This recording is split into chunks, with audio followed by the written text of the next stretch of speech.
वाटू शकतो की बदलापूरमध्ये नोकरदार वर्ग मोठ्या प्रमाणावर जो सकाळी जातो आणि रात्री येतो. ज्यावेळेला ते रात्री घरी येतात त्यावेळेला ते टीओडी मीटर लावलेले असतात ते त्यांना माहितीही नसतात. ज्यावेळेला बिल येतं त्यावेळेला समजतं की आपल्याकडे टीओडी मीटर लावला गेलाय. आणि हे सर्व होत असताना गेले 1.5 वर्ष जवळपास आम्ही MSEBशी ह्या विषयासंदर्भात चर्चा करत होतो, वारंवार निवेदनं देत होतो, परंतु कुठल्याही प्रकारची त्यांच्याकडनं आम्हाला जसं पाहिजे तसं आमचा विषय जो आहे तो ते लोक संपवत नव्हते किंवा त्या विषयाचं निराकरण होत नव्हतं. आणि आत्ताच्या कंडिशनला टीओडी मीटर बदलापूर शहरात सगळीकडे लावले गेले. टीओडी मीटर लावणारे जे कॉन्ट्रॅक्टर आहेत त्या लोकांशी आम्ही वारंवार चर्चा केली की तुम्ही सोसायट्यांमध्ये घुसून डायरेक्ट तुम्ही एखाद्या तिथे जो वॉचमन असेल, सिक्युरिटी गार्ड असेल त्यांच्याकडनं चावी घेऊन ते लोक कंपल्सरी म्हणजे जबरदस्तीचे मीटर बसवत होते आणि आजही ते बसवतात. या सर्व गोष्टी घडत असताना एका साईडला वापर नाहीये आणि तुम्ही अमाप बिलं पाठवताय. बदलापूर ही चौथ्या दिशेने वाटचाल करणारे, मुंबईच्या चौथ्या दिशेने वाटचाल करणारं शहर आहे, परंतु इथे जो नोकरदार वर्ग आहे तो 20, 25, 30 हजाराची नोकरी करणार आहे, जिथे त्यांना लाईटची बिलं जी आहेत ते 11-12 हजार यायला लागली. त्या दिवशी आम्ही जेव्हा MSEBच्या ऑफिसला गेलो तर तिथे आम्हाला असं सांगितलं गेलं की आमच्या ज्या काही मागण्या आहेत त्या आम्ही थोड्याफार मागण्या तुमच्या आम्ही मान्य करू, पण टीओडी मीटर त्यांच्यावरती सरकारकडनं प्रेशर असल्या कारणाने ते कंपल्सरी करतायत आणि ते ज्या पद्धतीने लावत सुटलेत तर त्यांची कुठेही म्हणजे ते ऐकायला तयार नाहीयेत. त्यामुळे शेवटी आम्ही उपोषणाचा मार्ग स्वीकारला, कारण आमचेच एक बंधू आहेत ज्यांच्यावरती त्यांनी खोटा गुन्हा दाखल केला. मग आम्ही आता शेवटी लोकशाहीचा मार्गाचा वापर केला आणि आमरण उपोषणाला बसले जोपर्यंत टीओडी मीटर बदलापूर शहरात हे लोक लावणं कंपल्सरी बंद करणार नाहीत किंवा सोसायट्यांमध्ये घुसून तुम्ही लावताय तर तुम्ही परवानगी घ्या.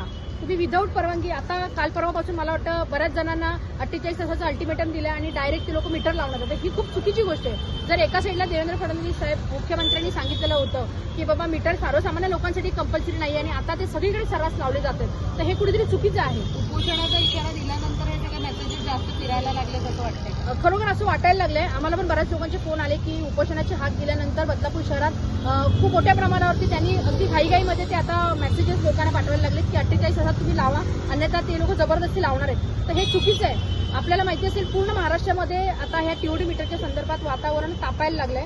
बदलापूर शहरामध्ये त्याहीपेक्षा भयानक परिस्थिती आहे. त्यामुळे शेवटी आम्ही उपोषणाचा मार्ग अवलंबला आणि जोपर्यंत आमच्या मागण्या मान्य होत नाहीत, आमच्या 15 मागण्या होत्या त्यातल्या 7 मागण्या त्यांनी मान्य केल्यात, पण टीओडी मीटर हा विषय ते लोक सोडायला तयार नाही. त्यांना वरतून प्रेशर आहे. त्यामुळे कुठेतरी सरकारला जाग येण्यासाठी आता हा आम्ही मार्ग अवलंबला आणि लोकशाहीच्या मार्गाने आम्ही चाललेलो आहोत. आमरण उपोषण होणार आहे आणि बदलापूरकरांना आपल्या माध्यमातून माझी विनंती आहे, कुठलाही पक्ष कुठलंही राजकारण न करता तुम्ही ह्या सर्वसामान्यांसाठी जी काय आम्ही हाक दिलेली आहे गेली 1.5 वर्ष, म्हणजे मला असं वाटत आम्ही असं म्हणणार नाही की काल परवा आम्ही हे उपोषण डायरेक्ट जाहीर केलंय. 1.5 वर्ष पाठपुरावा केल्यानंतर जर त्याच्यातून काहीच निष्पन्न होत नाहीये तर शेवटी आम्ही लोकशाहीच्या मार्गाने आमरण उपोषण करत आहोत. आणि बदलापूरकरांना माझी विनंती आहे की हे जे उपोषण आहे हे आमच्यासाठी नाहीये, तर आपल्या बदलापूरमधल्या राहणाऱ्या सर्वसामान्य लोकांसाठीचं उपोषण आहे. त्यामुळे आपण सर्वांनी या उपोषणामध्ये सहभागी व्हा.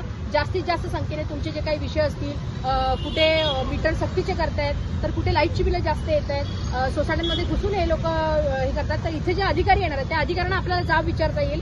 जर आपण तिथे गेलो तर ते लोक गुन्हा दाखल करतात. त्यामुळे त्यांना इथे बोलवून आमची जी काही शंका आहेत किंवा आमचे जे काही प्रश्न आहेत त्यांचं उत्तर आम्हाला मिळावं. म्हणून बदलापूरकरांना विनंती आहे की तुमचे जे जे काही विषय असतील या टीओडी मीटरच्या संदर्भात आहेत, लाईटच्या विषयासंदर्भात, बिलांसंदर्भात आहेत, तर तुम्ही इथे नक्की या.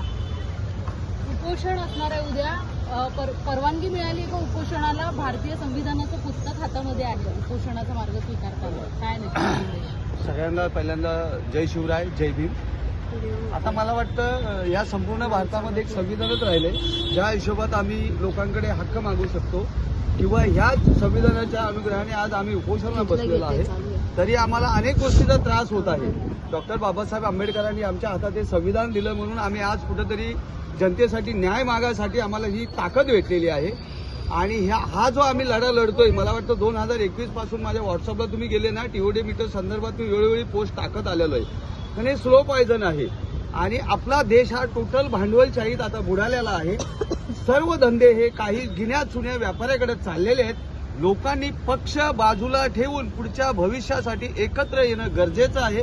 बाजारामधला जो खेळता भांडवल आहे हा 4 व्यापाऱ्याकडे जायला लागलेला आहे. महावितरणाचे जेवढे काही वरिष्ठ कनिष्ठ अधिकारी आहेत ना, हे फक्त भावले आहेत. आता जे सॉफ्टवेअर हार्डवेअर आहे, ज्या टीओडी मीटर संदर्भात आम्ही ताईंनी विषय घेतलेला आहे, त्याच्यातलं कुठलंही तांत्रिक नॉलेज किंवा टेक्निकल नॉलेज महामंडळाच्या कुठल्याही अधिकाऱ्याला नाहीये. ऑटो कट बिलिंग ही संपूर्ण म्हणजे अडाणी अंबानीच्या लोकांच्या हातात आहे. ज्या वेळेस हे लोक महावितरण, ऍक्च्युली मी तर म्हणतो महावितरणाचे सर्व अधिकारी हे आमच्या आंदोलनामध्ये सहभागी झाले पाहिजेत आणि त्यांना खूपच म्हणजे नाही तर उद्या त्यांच्या नोकऱ्या पण जाणार आहेत. कारण आता हा देश आपली जी सिस्टीम बघतो मी इलेक्ट्रॉनिक्समध्ये मला थोडंसं नॉलेज आहे.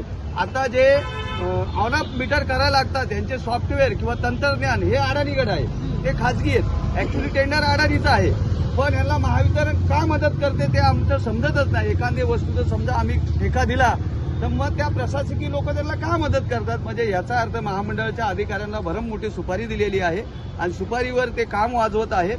महाराष्ट्राचे मुख्यमंत्री विधानसभेत बोलले, आजही आम्ही त्यांचे व्हिडिओ लोकांना दाखवतो आहे. त्यांनी सर्वसामान्य ग्राहकाला स्मार्ट मीटर लावणार नाही अशी स्पष्ट त्यांनी कबुली दिलेली आहे.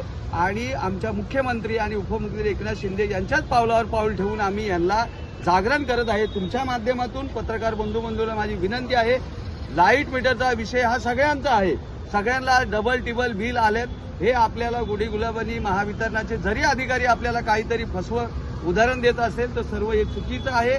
कुठल्याही सरकारच्या स्कीम ह्या लोककल्याणासाठी असाव्या आणि ज्या स्कीम यांनी लोककल्याणासाठी काढल्या, हजारो करोडो रुपयाच्या जाहिराती यांनी केल्या. मग ही चांगली स्कीम होती तर यांनी जाहिराती का केल्या नाही? बरोबर.